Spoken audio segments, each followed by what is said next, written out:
That makes sense. Okay, I think we should have enough to start now. We get over that passcode. Hi everyone, it's wonderful to see so many faces here tonight for Kylea Tink's Community Town Hall. As many of you know, my name is Kristen Locke, and for the past 6 months I've been the spokesperson for the community group North Sydney's Independent. We set ourselves up back in March to find and then commit to resourcing an independent candidate whom we believed could truly represent our community's voice in Canberra. As you all know, we found Kylea some 3 months ago now, and so now I could not be prouder to be a member of Team Tink. It is then in that capacity that I'm really happy to also be your host for this evening. A few things to let you know before we kick off. We'll be chatting tonight for about an hour, and our conversation will include questions directly from some of you in the crowd tonight. As always, we ask everyone to please keep your comments in the chat respectful, constructive, and on topic. We are recording this session, so if you don't want to be seen on the recording, please turn your camera off now. So let's begin. First, I'd like to acknowledge the lands on which we meet tonight, the land of the Wallumadyagal and Cammeraygal, and pay our respects to their elders past, present, and emerging. We thank them for their custodianship of these lands and recognise their rights to these lands whenever ceded. Thanks for all the questions that have been submitted for tonight. Kylea wants to hear as many views and perspectives from our community as possible. At the end of the town hall, we'll let you know about our next event where, finally, hoping to step beyond the Zoom camera into real life. News about that event at the end of the town hall. For Kylea's town hall tonight, we have a special guest who is also here to answer your questions. Geoffrey Watson SC is former counsel assisting ICAC and Police Integrity Commissioner. He's also Director at the Centre for Public Integrity. Geoffrey is also a North Sydney local. Welcome to you, Geoffrey. Hi, everybody. And welcome to you, Kylea Tink. Hi, Kristen, and hi, everybody. It's lovely to see so many faces that I'm beginning to recognise now and names that actually sound familiar to me. So just thanks again to everybody for coming tonight. I know it's Wednesday night, isn't it, Kristen? Is that what day of the week it is? Yes. Yes. Wednesday night. So thank you for giving up your time to spend the next hour with us. As always, I love these evenings and I love any time I get to spend with you guys because I really start to have a better opportunity to understand the issues and the way you want them to be addressed from across our electorate. So thank you for turning up and for continuing to really be what this push to get an independent to Canberra is all about. Fantastic. Well, let's kick off properly then. So last night, the ABC aired the first part of the documentary, The Big Deal. Hoping most of you have seen it, as it looks at Australia's billion-dollar political lobbying industry. It's very timely we have Geoffrey here with us this evening. So Geoffrey, let me come to you with the first, perhaps obvious question. Why do we need a federal independent commission against corruption, an ICAC? Have we got Geoffrey unmuted? Wait 1 second. Hang on. Wait, Geoffrey, wait. The saying of the year. There we are. Yeah. I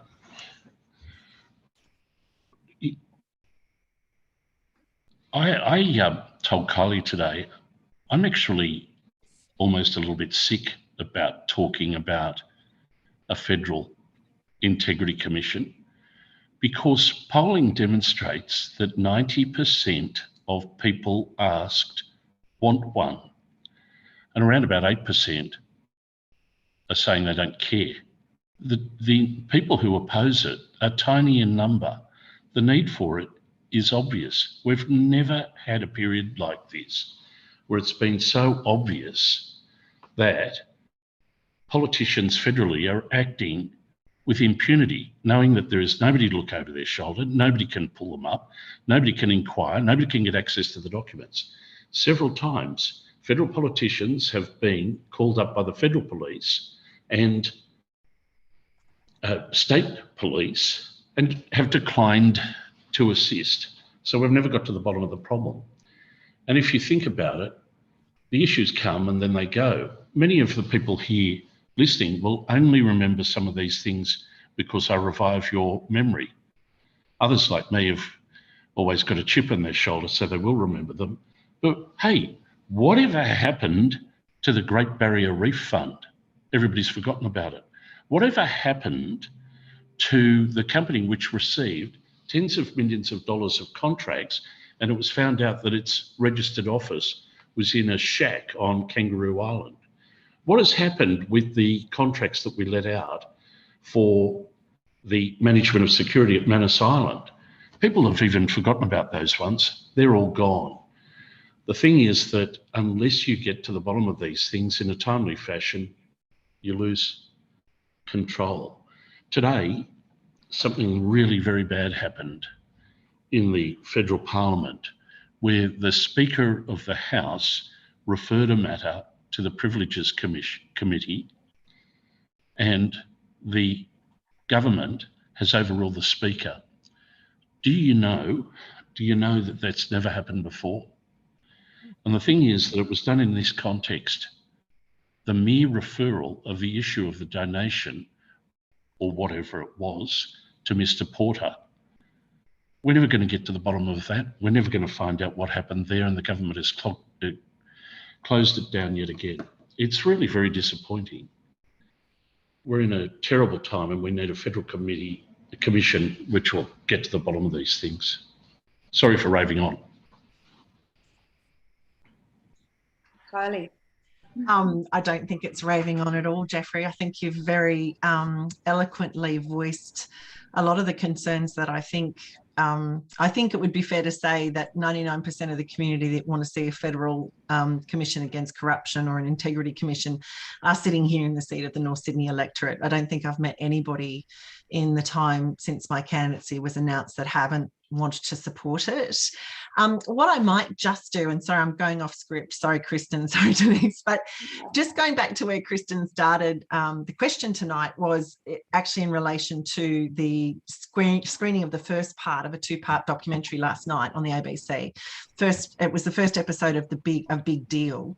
Can I just get a show of hands? So there's a reactions button on the bottom of your screen.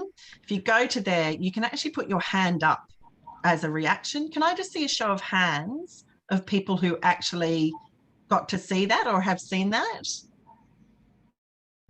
Yeah, okay, this is great. Great, and I can see real hands up. Thank you, Hayden O'Brien. That's such a novelty. Fabulous, 2 hands up in some places. That's brilliant. Thank you. Okay, so lots and lots of people have at least seen last night's episode of The Big Deal, or perhaps you've seen it as the movie because it was shown through a number of the Voices groups in the past 3 weeks. I guess the thing for me, Kristen, that it really brought out is that there is this whole question around the need for an integrity commission at the federal level.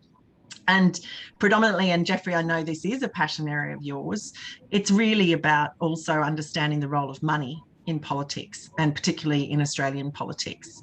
You know, I think what we've seen in that first episode from Craig and his team is that it's actually quite frightening as an Australian to see the role that money is already playing in our democracy. You know, there is no doubt, and I think it was mentioned at least once in the documentary last night, that the way that our democracy is currently being run is that it's very much actually a pay to play. So if you have the money to buy a seat at a table next to a politician that you're seeking to influence, the reality is you can pretty much buy that seat. And there are very few provisions to stop you within our democratic framework at the moment.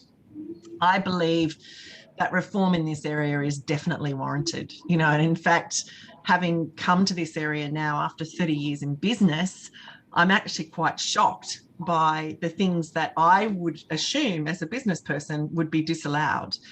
There's no way, you know, that as a CEO of a company, I would get away with enabling a potential supplier to my business to take me out to lavish dinners and not have to declare that in some way or shape or fashion before I award a contract. You know, I think that we need that intervention in our democratic system to make sure that everybody has a fair and equal playing ground. And Geoffrey, I might just flow back to you, because I know you actually made the point to me today that you feel it's a really important step to actually just have a maximum donation for all Australians so that we are always on an equal field. When you saw Dastiari speak last night, those who did, you get the impression, if you speak to the politicians, most of them will tell you, we're very, very happy to go under a system where there are caps on both spending and donations. They'll do that. Everybody's terrified of third-party participants, third-party promoters. I always, in this instance, say you look at the Minerals Council on behalf of the coalition, or you look at the trade unions on behalf of Labor. The thing is that the third-party participants in the election are far, far more difficult to control. And so everybody says, great, you can put a cap on, say, the Labor Party spending, but you can't stop the unions. So you've got to get together a proper entire system which controls not only the principal spending by the parties, but also by the third parties. Now, Queensland's proposed legislation in that respect. New South Wales has got very good legislation in that respect. The weakest laws in the entire country are federally, and they, in fact, really have no limit at all. At the last federal election, Mr. Palmer spent $63 million. Some of the accounts say that it's more than that, on what I say was a third-party campaign. He was a third-party campaigner. Third-party campaigners normally don't try and get themselves into Parliament. They try and promote their favoured party. Mr. Palmer's campaign took that role. He might have thought he might have won one Senate seat in Queensland, but he couldn't conceivably have thought that he could win lower house seats anywhere in Australia. The fact is that he was willing to spend $63 million because he can afford it. That just demonstrates to you just how broken the system is. But, you know, this is truly a passion of mine. And I'm just going to say something now because it's a really bad influence. The broken system of donations, where influence is purchased by donors, actually cements the worst aspects of concentrating the power in the two-party system, so that donors don't donate to independents. They only donate to the so-called parties of power. I call it the political cartel. I've been involved in inquiries where we looked at the way in which major businesses donated, and several of them have got a strong policy of donating a lot of money, but they say we donated equally, meaning 50% to Labor and 50% to the coalition. What a load of rubbish. Apart from anything else, I don't like that idea because it just demonstrates that you're doing that to purchase influence. There's no ideology to it if you're giving it to both sides. But it's not an equal donation because you're cutting out so many people from the position, from getting into Parliament themselves. It's really a very, very poor system. And it needs not only to be fixed to restore integrity, it needs actually to be fixed so that we can restore a proper democratic process, which includes, incidentally, electing independents. I know I'm speaking to the converted here, Kylea, but that's a related issue, but I'll come to that later. Again, I feel like I'm just raving on. You've unleashed some sort of monster, I'm afraid. No, Geoffrey, I think what I do here though is that, and I'll hand back, Kristen, it really is a catch-22 situation, isn't it? This is that very Orwellian concept that they fund to parties that then look for funding that then fund to parties. So I think, Kristen, just back to your point, to me, that's what the first part of last night's big deal really brought to bear. And I think all of us as voting adults in the country should be concerned when it is a case that somebody with money has the opportunity to buy influence, and if you just don't have the money, you don't get the opportunity to have the conversation. That's not democracy. You know, that is a pay-to-play system. Go on for hours. Question 2. Now, Alex Kemeny from Naremburn has a question. Alex, welcome to you. Are you unmuted? I think I am. Can you hear me? Yes, there you go. Hello. Fire away. Hello, Kylie, and hello, Mr. Watson. Thank you very much for joining the meeting. You've quite a guest to have such a fine legal mind and a man who's fought for high public standards for a long time. So thank you for that, and thank you for attending our meeting tonight. I wanted to ask a couple of questions that may be of interest to Mr. Watson, as well as, of course, Kylie, our candidate. And that is, what is Kylie's position on constitutional reform? Because that seems to me to be an area that is sadly overdue, especially whether a Bill of Rights will be something that would be good for Australia to have. Many other countries have something like that, or in fact, they do have a Bill of Rights. And also, Kylie, on the matter of the Republic, which is going to come around again fairly soon, I think. There seems to be a consensus that when the Queen eventually her reign ceases, which won't be, I guess many years away now, what would be your moves if you were a member of Parliament in terms of advancing that issue, if in fact that is an issue that you feel strongly about? Yeah, thanks for the question, Alex. And actually, the evil Kylie in me, I must admit, when I was looking at your question a little bit earlier, I actually wanted to turn it on its head and say, Alex, one of the important things about being an independent is that I listen to the community, and I provide the opportunity actually for you to give me your opinions. So I think if we were meeting on a street, I just want to kind of put it out there that that's exactly how I would answer you in the first place, to say, I mean, I certainly have my own opinions, but I am very cognizant that my role as an independent representative for North Sydney is to actually speak for the voice of the people that are here tonight, not just to express my own opinions. But since you've asked so nicely, I am happy to share, unless you want to give me your opinions first, Alex. You will? Okay, go for it. I'd love to. Well, I did try to look up yesterday what the percentage vote was in North Sydney in 1998. I was actually living in the seat of Bradfield at the time, which was the next one up towards Hornsby.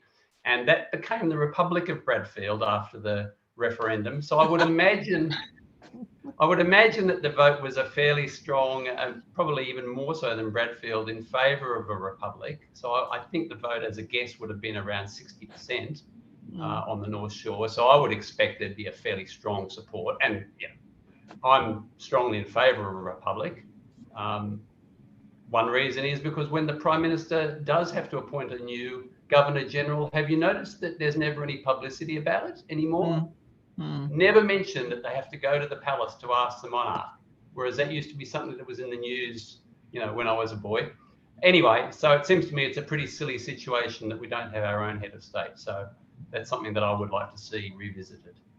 Thank you. Thank you for sharing your thoughts there, Alex. I mean, I guess answering your question then in terms of my own opinions, I actually believe that there is something quite naive and quite romantic about us believing that a document that was drafted over 100 years ago can still be 100% relevant to today's society. I think the people that established our democracy back in 1901 did so with the best of intentions. And ironically, our democracy was not created for parties. It was actually created for independence. That was the entire basis of it, that every community would have an equal voice when it came to being housed in one particular building in one particular location. From my perspective, then, I'm not adverse to constitutional reform at all. I think that one of the important things about any democracy, whether it's a representative democracy or a direct democracy, is that the things that are undertaken by the community are the things that are wished to be achieved by the citizenship. It's the citizenship that is active in how its country is governed. And as we currently stand today, I actually think we've ended up with quite a warped vision of that, in that as a representative democracy, it's our right as voters to send somebody to Canberra to represent us. We do so with a sense of good faith that the person that we've selected, speaks in the way we want them to speak and advocates in the way that we want them to advocate. But what happens these days is that they sell us on what the opportunity is, and then they get to Canberra, and because the majority of them then fall either into one of the two major parties, their voice actually becomes subsumed by the party politics, and our wishes as an electorate actually, if they don't align with the party wishes, get pushed down the chain. So I think constitutional reform is definitely something we should be open to, because I think as a society we do our best work when we acknowledge that as humans we are constantly learning and evolving and trying to better ourselves. Australia is an incredibly vibrant and diverse country. And to your point, I actually think Australia would do well if we recognise that we're not 200 years old, we're 60,000 years old. And in fact, part of being able to reconcile ourselves, I believe, to the entirety of our nation's history is being prepared to grow up. And, I guess if you humour me, I am a mother. I have, 3 teenage children, and I know it's really important as you raise kids that you provide them with a framework that they can grow and learn. But ultimately, your job is to send them into the world as their own complete human being. Yeah. And in that context, I think if we want to be quite, I can't think what the word is, but nurturing, we might assume that maybe England considered itself at one stage our mother, and it sent us forth to establish another community. I think we're now old enough and grown up enough to recognise that we need to be able to stand and be our own entity and have our own sovereign personality. So yes, I have a great deal of respect for Queen Elizabeth. I think she has carried herself very well in her role. Do I feel like she's my queen? No. Do I feel like she's a queen for Australia? No. And to be honest, we didn't get a Christmas message this year. And I was like, oh, we no longer warrant even a Christmas message from the Queen. So I think it is time, that I agree with you. I think the time is right, much like many other things we're currently facing now. It's an opportunity for us to step into our own place and space. So if that was something that came up in my term and, once canvassing the entire community, it became evident that that was a case that the community wanted made in Canberra, then it would be my very great privilege to go to Canberra and argue that for North Sydney. Geoffrey, it's not really your area, but would you like to share your views on that one? I'd love to. Thanks for unmuting me. Seems like one of the fellows at work has put on loud music, so excuse the background noise. But just while Kylea was speaking, I dragged out my copy of the Constitution. Can I just remind you some of the features of it, which are really quite bizarre? You do realise that in the definition of the states, New Zealand is included, but not Western Australia. It was only contingent that Western Australia would be involved. There are a whole lot of things which are massively wrong with it, one of which we're hearing about day after day after day. Why were rivers, when you think about it, rivers which ran through the colonies, think about the Murray-Darling Basin, why were they excluded? Why wouldn't that be something which lay right at the heart of a federation, that it would control, the federal government would control that waterway? And yet many of our problems with the Murray-Darling Basin system come because the power is scattered across other interests. Sure, I mean, also, I suppose a lot of you wouldn't know, but there are wages fixed for some of the constitutional characters, such as the Governor-General and the like, who will be pleased to know that their constitution fixes their pay at £100 per annum. Now, yeah, sure, it can do a bit of work, but the most obvious surgery which needs to be performed in our constitution is to make us a republic. And I don't really care if you disagree with me. You're not going to talk me around ever. This is just silly. Everything that I know about Australia has been a place where we've been resentful that advantages were handed to people simply because their father was somebody, or their mother was somebody, or their uncle was somebody. They had to earn it in their own right. Not only that, everything about this place is something where we say everybody's got an entitlement from birth to be treated equally. There are no advantages, and as much as we humanly can, we're going to eliminate the disadvantages to particular people. Why are we in a monarchy? I just do not understand this. You've got the bizarre thing, another problem with the Constitution is that you'll remember all of those politicians who were expelled because they owed allegiance to foreign countries, like Barnaby Joyce. one thing I'll say about Barnaby Joyce is I never thought him a traitor. But the thing is that several of them was because they had UK citizenship. They were expelled from Parliament, yet when they were brought back in after they were re-elected, they swore allegiance to the Queen. How weird is that? Anyway, let's put it this way. I'm a Republican. Okay, question 3, quickly. I think we're going to slip behind time. Steve? I'm just going to run down and see if I can knock on this guy's door and ask him to turn it down. Okay, off you go. Next question. Stephen Freeman. Hello, Stephen. Where are you? I'm here. Can you hear me? There you are. Go for it. All right. This is a sort of a segue from Alex's question, but it teases things out a bit more. Kylie, I assume come the election, you will have a well thought out and documented position on a number of issues, obviously not just in relation to climate change. And you mentioned one just then in terms of a republic. I'm actually interested in how you intend to deal with other issues which may arise during the parliamentary term, which may come out of left field. And I'll give a couple of examples at the end. And how will you deal with such a situation when your own personal views may differ from those of the community? The examples I give are something which is very topical at the moment, a national euthanasia law and a new flag. I don't expect you to give me your answers to what you'd like on those two. I'm only using those as examples of issues which you may not take to the election as having a committed view after talking to the community. That's the question. Thanks, Stephen. Kylie, you unmuted. Are you there, Kylie? I am unmuted now. Thank you. I just noticed my microphone had gone red. So thanks, Stephen. They're great questions. And I think, you know, one of the things that is very true of me is that I am not short of an opinion. So anybody who knows me will tell you that, you know, I find conversation an incredible capacity for human beings. And I think that one of the most important things to be able to do when you contribute to a conversation is to bring your own opinion to the table. Doesn't mean it's the right one, but, you know, being prepared to have a frank and full exchange of ideas is an important part of it, of any conversation. At the moment, I'm really enjoying listening to people, you know, and I'm trying to get out there as much as possible to meet people. I'm encouraging people to reach out to me. You know, I'm very up for a walk or a coffee or a whatever. I've talked to the young indies about a beer in the pub, or I've talked to some younger mums about a wine in a wine bar. You know, how do I connect?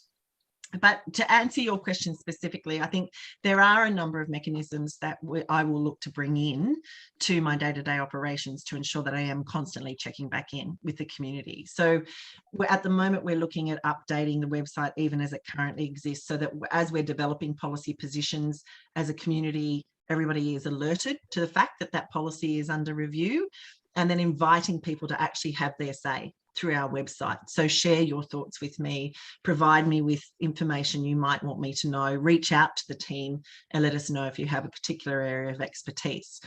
We're also looking at doing things like regular surveys through the electorate. And it may be, if a particular topic comes up, as you just described, like a topic such as a change in the flag, I would expect that almost warrants, you know, an entire electoral, almost like an electoral referendum for our electorate, because I wouldn't expect to be put into a position in Parliament where I'm told in one day we want to change the flag and I have to come up with an answer straight away.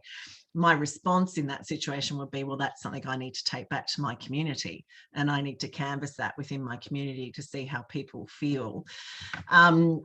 To me, I understand what you're saying in terms of, you know, when caught on the hop, how will I respond? And I guess my answer to you as a member of the electorate is that I'll respond in a way that is consistent with my values. And so my values, my core values are, I really do value integrity. I think it's really important that you walk the way that you talk. I value transparency. So I would hope, I commit to, as your representative, you will know who I'm meeting with when I'm having electoral meetings. You will know the bills that are being put in front of me as your representative that need to be considered. You'll know where I am leaning towards in terms of answering those, and there will be an opportunity for you to give me your feedback on those. I believe in honesty. So, and I believe in humility. So if I get it wrong, I hope you will forgive me, because I'm not going to be afraid to come back to you and actually say, oh, I think I got that one wrong, so I'm going to fix it next time. You know, I've now learnt this new piece of information, and it's time that our position was updated as an electorate. I would hope that if I am the candidate for, you know, our amazing electorate, I would actually really hope that the way that I am that candidate is an extension of how you see me today. You know, I don't have airs and graces. I think it's an incredible honour to have the opportunity to go to Canberra, but I'm going to Canberra as part of this community, not as somebody who is bigger or beyond the community. So for me to be constantly having that opportunity to come back in, reground, check in, understand where we're at, and then go back out and have that conversation is going to be fundamental to the way that I run my entire time in office. So I would expect that you would see that behaviour from me, and if you didn't see it from me, I'd expect you to be calling me out quick and proper. Geoffrey, do you have any opinion? Community consultation, there are lots of ways to do it. Look, they were bloody good questions, because they're hard questions, the Rouse of Kylea just then. I think that you've got to acknowledge, no matter who you vote for, no matter which party you follow, if they get elected, it's not going to be perfect. They're not going to do everything your way. And you just hope that your local member, sometimes the party for whom you vote, will actually give it the right focus and think about things. It's one of the reasons why I actually favour independence, or a greater role for independence in the federal parliament. So I've been down there quite often with these different ideas, things about caps on donations, things about real-time reporting of donations. And the people you know who you can talk most easily to are the independents, because they'll listen to you. The people who are the members of the major political parties, and there are plenty of good ones, they can't, because they know they're going to take it back into the parliamentary room, and whatever prevails there is going to bind them. So look forward to see how Kylea will react to some of those difficult independent questions. And Kylea, if you're elected, you can have many sleepless nights in front of you when you're dealing with some of those difficult matters. Next question is from Felicity O'Brien. Thanks for asking your great question. Felicity, are you unmuted? Yes. Hi, Kylea. How are you? Good, thank you. Thank you very much, first of all, for allowing me to ask a question, and also for all the work that you're doing for us, for the community. My question is, Geoffrey's already spoken quite strongly about this, but a federal anti-corruption watchdog is needed to investigate corrupt activities and misconduct by politicians. One such body was commissioned by the Prime Minister in 2018, and only now is legislation due at the end of the year. It's not expected to pass the Senate, as federal politicians are wary of giving the watchdog too much power. Kylea, could you speak to this important issue, and what would inform your voting on such a matter? Yeah. Felicity, I think it was actually Michael Pascoe who said to me recently, it's been 1,000 days since the government first promised a Federal Integrity Commission, and we are still to see anything delivered of any substance in Canberra. I don't know whether it's naive, but perhaps it is the benefit of actually coming to politics as someone from the business world, because I actually look at the establishment of a Federal Integrity Commission and see that as being a good thing for business when it comes to governmental business. If you've got somebody, it's like an umpire keeping, their eye on the game of soccer. If everyone knows what the rules are and everybody's playing by the rules, it's an enjoyable game. But when the rules are arbitrary and nobody is actually watching, there's nothing to stop somebody just picking up the ball and running, even though you're on a soccer field. So I think, as Geoffrey mentioned earlier, the question as to whether an integrity commission is needed, I don't actually think that is a question. An integrity commission is needed. To your point, the thing that's lacking is the political will. So the electorate is clearly saying, and us as voters are clearly saying, we expect a Federal Integrity Commission. Those in power at the moment are saying, well, thank you for your suggestion, but we're not listening because it scares us and we don't really want that. I think the best chance we have of actually getting a Federal Integrity Commission in is to put a few more intelligent, healthy, balanced independents into the crossbench and create a situation in that house down in Parliament where actually debate can be brought back into the House and people can understand exactly who stands where. Helen Haynes's bill, what I find fascinating is it's 1,000 days since the current government announced they were going to address this need for an independent, commission against corruption. In the meantime, Helen Haynes has developed some of the strongest bills that I think I've seen insofar as how it goes to how an integrity commission should be established. So to me, Helen's done the heavy lifting. I would see my role as being North Sydney's independent in Canberra as actually standing up and making sure that our voice is thrown behind her model. Because quite frankly, I think even if the government's model did get up, which as you say, we don't expect it to, but if it did, it actually would be worse than having no commission because it would effectively create a smoke layer across what was happening in government. And I think it's really important that we don't let ourselves as voters be snowed and sort of lulled into a false sense of security by the establishment of something that really isn't what it claims to be.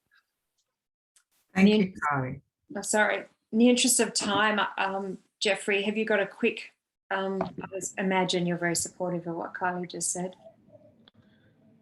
I got a text message from Kristen. She told me to keep my answers shorter. Sorry, everybody. Look, but I've got to tell you this. Good news. Today, Senator Rex Patrick from South Australia introduced Helen Haynes' bill into the upper house. Of course, Helen hasn't been able to launch hers from the table in the lower house where it's been sitting because the government stood in its way now for a couple of years. But something happened today. We should be grateful. Helen Haynes' bill, by the way, has been the subject of close analysis with the people with whom I work, who are genuine experts in this area. We regard it as good. It'll be a good thing. Kylie, you're right. The one proposed by Mr. Porter was worse than not having one at all. Short answer, I'll get out of the way. Correct. Now we come to Claudia Stevens for her question. Claudia, are you there? I am. Hi. Hi. Hi, Kylie. I just want to echo Felicity's thanks to you so much for standing and putting your hand up to be an independent for North Sydney. It's a really exciting opportunity for all of us and really, honestly, can't thank you enough. My question is relating to, in 2003, Prime Minister John Howard committed Australia to a war in Iraq without Parliament's approval and despite being opposed by the majority of Australians. More than 80% of Australians support a change to the law to require Parliament's approval before we go to war. And I'm interested whether you would support a reform along those lines. Yeah, Claudia, thank you for asking. It's a great question. And I just want to say it's a privilege to run for the community. So thank you for saying that.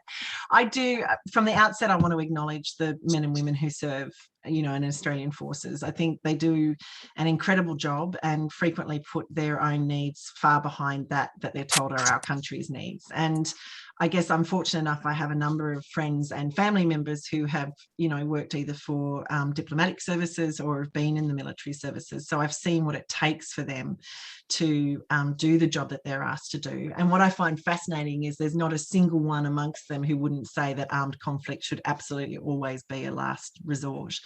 That really every other opportunity should be exhausted before we get there.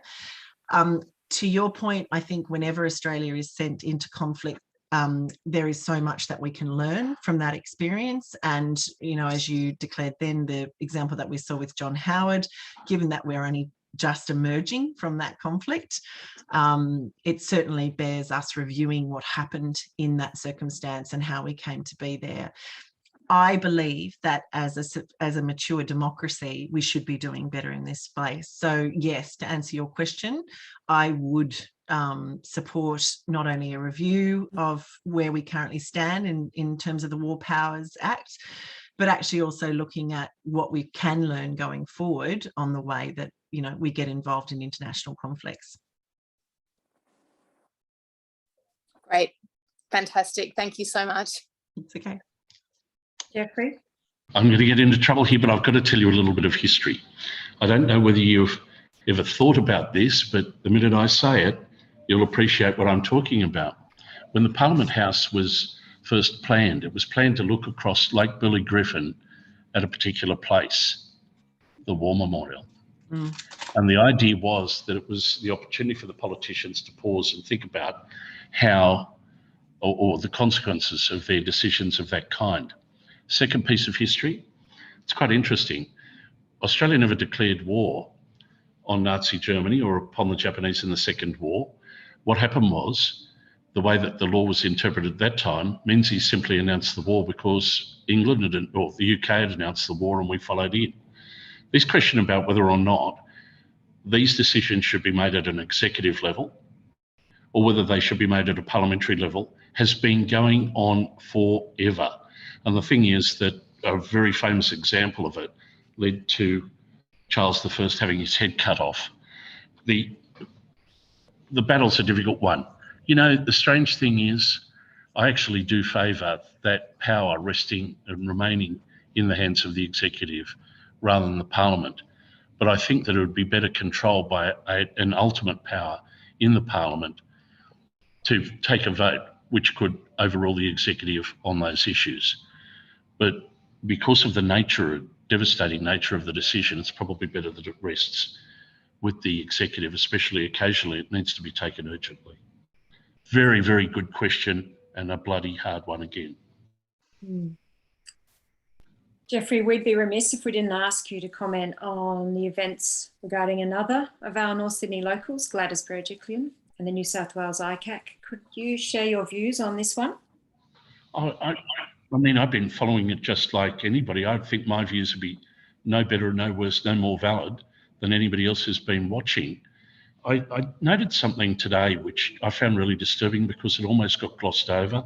If people saw the memo, which is now being called the sus memo, because the advisor to Mike Baird had described the proposal as sus, it actually had a reference on it suggesting to Baird, advising Baird that the project be rejected because the money could be better used in a marginal seat and that the seat of Wagga Wagga was safe. And when I saw that, I just thought, see, this whole thing's been turned on its head. This is our money, not their money. And it's actually, even if they think for a moment so far under their control that they can make decisions about it, they shouldn't be doing it in a way so that they keep and maintain power.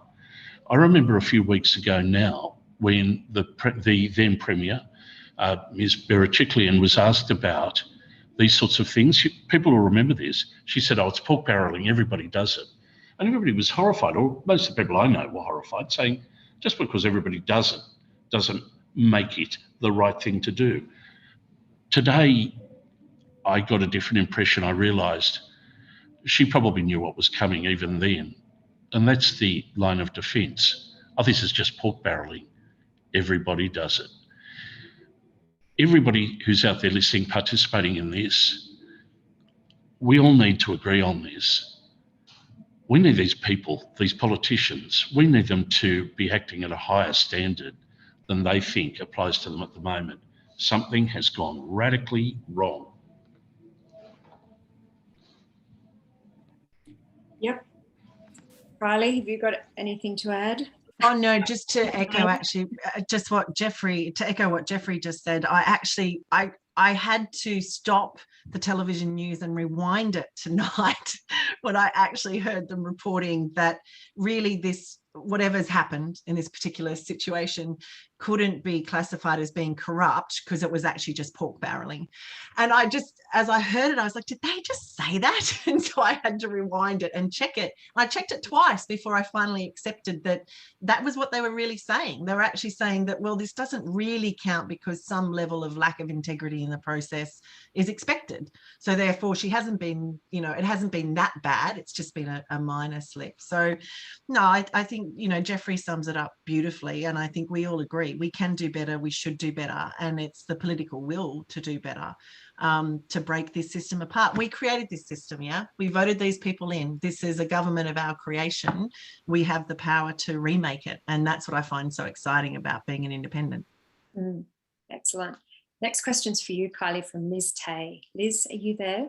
Yes, I am. Hi, Kylie. Thanks for Hi, taking the question. I've got another question here about your consultative approach to policymaking. I know we've had it already. I love how you said you'd shape your policies around the views of the community, but I think that makes it even more important that we make sure that every single voice is fairly represented. So my question is around how you ensure that all the diverse voices are heard. We've got 45%, I think, of North Sydney residents born overseas, and about a third of us speak a language that's not English at home. So how do you plan to do that? Yeah, Liz, I think, you're right. One of the things, the reason I love living in North Sydney is that it actually is really diverse and vibrant community, and that creates an opportunity to get out there and be with people who think differently, perhaps from the way, that you were fundamentally raised. I think the importance of me as a candidate for North Sydney is that I speak for everybody in North Sydney. And for me to be able to do that, I have to be prepared to get out there and listen and engage in conversations and learn. I can't, this is an incredible opportunity for me, and one that we're already actively working around, whether it's the expansion of our team at the centre of the campaign to make sure that we've got as many diverse voices as we can around our table as we try to pull this all together. When the voices aren't there, it's about us getting up and going out and finding a way to initiate that conversation. And, I want to acknowledge that sometimes it's not easy to have those conversations, because it's not necessarily easy for those communities to feel like they can reach out. In this particular instance, I'm really, really committed to reaching in as much as people have to do to reach out. So that's kind of the stance I'm going to take, is to just keep seeking to understand, seeking to have a conversation, seeking to listen, and then bringing that information back in and coupling it, because at the end of the day, we're all North Sydney-siders and we all live in the same place and space, and it is a great place to live. Thank you. Geoffrey, you got any thoughts on that one? It's pretty hard to represent everybody, but you're muted, Geoffrey. There you go. I don't think I can usefully add to that, except to say this. That was a good question, Liz. Isn't it a pity? You even have to ask it. It's 2021 and we even have to ask the question. We shouldn't even need to be talking about it anymore. But Liz, I agree, we do. And anyway. Yeah. Yep. We shouldn't have to ask it. Final question 8. We're up to. The final say, quite rightly tonight, goes to one of the young indies, and it's from Daniel Masciantonio. Daniel, are you on a screen that is unmuted? I think I am. There you are. Hello. Hi, Kylie. Thanks for speaking with us. Hi, Dan. Today, a lot of young people have a pretty skeptical outlook on politicians and politics, which means sometimes a lower level of engagement and optimism among young people when it comes to the importance of things like elections and voting. How important is the discussion that's happening about a federal and independent anti-corruption body for young people like myself and all of us? And what's your position on the model proposed by the coalition? Yeah, Dan, I think that there is no truer saying than trust is hard-earned and easily lost. And I think it's interesting that, you sit in your place and space and say that you feel there is this level of discontent and doubt amongst the younger generation when they look at politicians. Interestingly, I don't think it's just within the younger generation, and I'm actually watching, the comments come up on the side, and I've seen, a comment just recently saying, I feel like I'm always hearing politicians say, what does it say? We will govern for everyone. Richard has offered it, saying, the victory speech is always that we will govern for everyone, and he doesn't want to hear that again. I fear we'll hear it again. So I don't think it is just a young generation. I think that this is actually something that is endemic across our community. I think we have lost trust in our political system as voters because we feel like our voting voice is not being represented in Canberra. So I understand, as someone wanting to represent everyone, that I have to earn your trust. And the only way I'm going to be able to do that is to walk the talk. To your point, why is it so important to me? Because I guess, and if I can, don't think I'm daggy, but I'm going to try and speak in a more appropriate language. You know, I don't want to be known as the generation that skipped out and left you guys holding the bill. I don't want us to have had a massive, you know, party in a room somewhere in some amazing hotel, and then we basically check out and go, oh no, the guy coming behind me is going to pick this up for us, because that's you guys, and that's not fair. You know, I think that the only way we can tackle the issues that we're currently facing as a community is to address them as a community. And yes, we will have different ideas and opinions. And that is what makes the opportunity to create a solution so damn exciting, you know, and it is so important that people in their 30s and 20s and teens step up and get involved in this conversation, because, you know, quite frankly, those people can't wait for me and everybody else to get it right. You guys really need to step up and be a part of this conversation now, so that we do see the changes that we want, not in the next 10 years, but literally in this next term of government. And the really exciting thing about an active democracy and an active citizenship is that we can do it. You know, it literally, change can happen in the space of 3 years if we determine that that's the political will we have, and that's what we want to see happen. So I think my response to you is integrity is fundamental in any role. I think in the highest office in our country, it should be at the heart of everything that the people who sit in that building do. Transparency is key to that. And, you know, my undertaking to you would be that I will walk the talk. And if I'm not walking the talk, I would expect it to be held to account by you guys, not once every 3 years, in the moment. I would expect to have the mechanisms in place that we can feedback. Thanks. Great. Yes. Daniel, don't get disillusioned yet. You've got plenty of time to look forward to getting disillusioned. The point is this, that I remember where I went around to vote in a state election. It was when Mr. Yemmer was re-elected. I think it was 2007, and there was a young woman behind me in the queue with her parents who was voting for the very first time in her life. And so she was quite excited about it. I was saying to her, don't take it for granted. You only have to go over to Fiji to see that things can fall apart very rapidly. Don't ever take this for granted.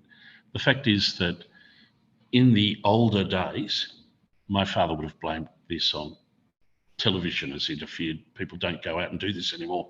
But people did go to actual town hall meetings and speak to their politicians, so that there was actually an interaction between them. And they were known, and that's how they got elected. And they weren't driven down by the party political system. Now they are. Oh, Daniel, I'm trying to think of something positive to say, but I'm failing. Just say Kylie's name, Geoffrey. Right, Kylie. There we are. Kylie, you've kind of spoken to that. Have you got anything else to add to that one before we conclude? No, I mean, I just think, honestly, Geoffrey, I could sit and listen to you all night, and somehow I feel like this town hall has gone incredibly quickly. So I apologise to everybody, because I do feel like that went very, very fast. My wife wouldn't agree with you, Kylie. But anyway. Well, best she has you in her life then, rather than me. She might have just had a little bit too much of it. Yeah. I just think, I guess, you know, Kristen, I'm really looking forward to a time when we all actually can be in a town hall or in a beer garden together, or somewhere where we actually can have these conversations in a way that it is more free flowing. Because I guess I do want to reiterate, I love these opportunities to talk to everybody. But Dan, just as we've answered your question, I would love to have heard your thoughts. And Felicity, just as we talked to you about ICAC, I would have loved to have heard your thoughts. You know, everyone here, in Liz, you know, that conversation about inclusivity and diversity, they're things. I don't have all the answers. And I think I have said this to you guys before. So don't vote for me if you want a politician. That's not what I am. Like, what I am is one of you.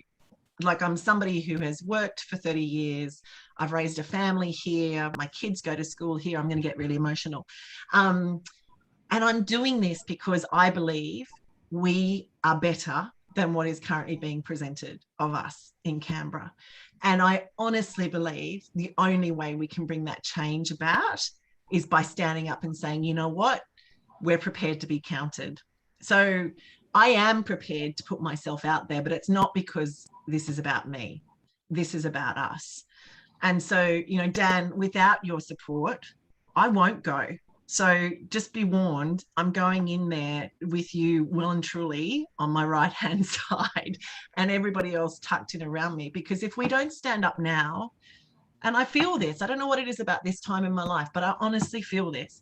If we do not stand up now and take control of this situation, it's at a tipping point that we won't be able to regather it. And I don't want to have to look my kids in the face in 10, 15, my grandchildren in the face in 20 years' time and just say, that happened on my watch because I thought somebody else had it in hand. I thought somebody else had it under control. They don't have it under control. But what I love is that this electorate is full of clever, ingenious, compassionate people who are at that point of saying, enough, we want to be heard. Not through any party filter, we just want to be heard in and of our own voice. So it would be my privilege to be your community voice. Thanks everyone for all the questions. What an interesting discussion. If we could just add another 3 hours.